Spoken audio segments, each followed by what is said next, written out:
Just fucking do it. Subscribe now. But I mean, all the onus is on you. You're either going to do it or you're not going to do it. And the longer you take to do it, the less the probabilities are that you're going to do it ever. Although we've had 13 and 12 years, both German, down to 26 days, the pig fucker. And Amber, 60 days, that she followed that thingamajig that was up there before. And everything in between. It's incredible. It's our market. I get emails, calls from guys that say, Dan, because I'm the prognosticator, I'm the guy that knows what's going to happen of all the rich guys I know. Dan, they say how much better is it going to get? The moving heads on TV, how much worse is it going to get? Because worse for them is better for us. And I said, well, I underestimated how good it was going to get. And he says, yeah, but I mean, you were in the right direction when everybody else was saying it wasn't.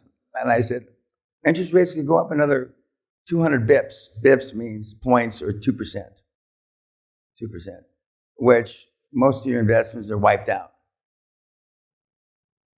Because somehow, if it goes up 2%, your payments go up 40%.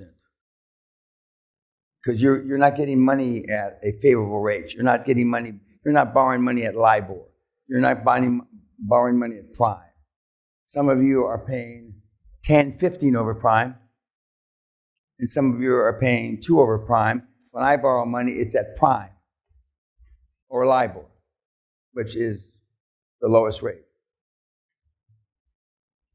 So even now, but this model works when prime was 18%.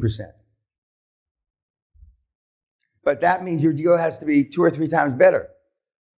If interest rates go from 4 to 16, that means your deal roughly has to be 4 times better. That means cash flow has to cover debt service 4 more times. And most of your deals don't. You're fortunate to get 2 times debt service to cash flow. But in the home health,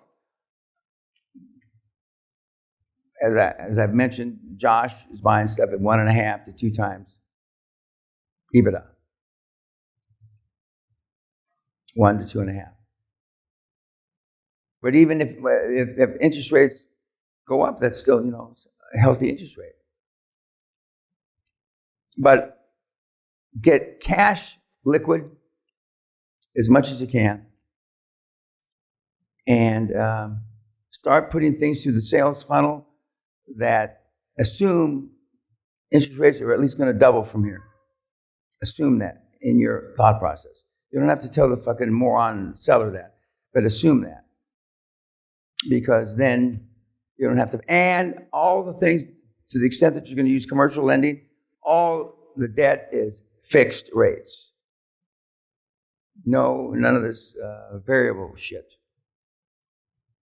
And you'll be ready. I mean, I used to say I was born ready, but I mean, you as a group, the couple hundred kids that I train a year, more or less, are more ready for this kind of environment than anybody else. And look for those forced sales. Because them selling off even a $50 or $150 million subsidiary from these big healthcare companies, if it's assisted living and or home health, and in some cases even the death roll-up, is no money off their $20 billion balance sheet. It's no money to them. Yep. I don't know if I got screwed over with the bank, but she said that I had fixed rate, but it started to go up, and I looked into the papers, and prime rate goes up, and my bill went up, but the fixed rate stayed fixed only for the bank. Is that common? No.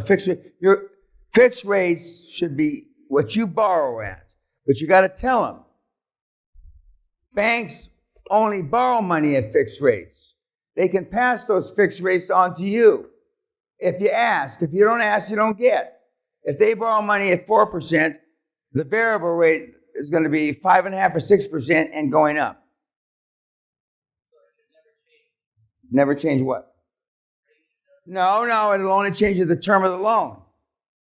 If it's a 3-year loan, a 5-year loan or a 7-year loan. Fixed rate never changes.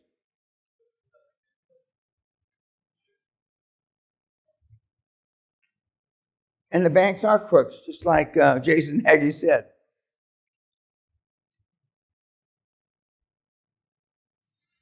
Okay, I'll see you at 5, and I'll see you at 5:30, Irish. Good night, boys.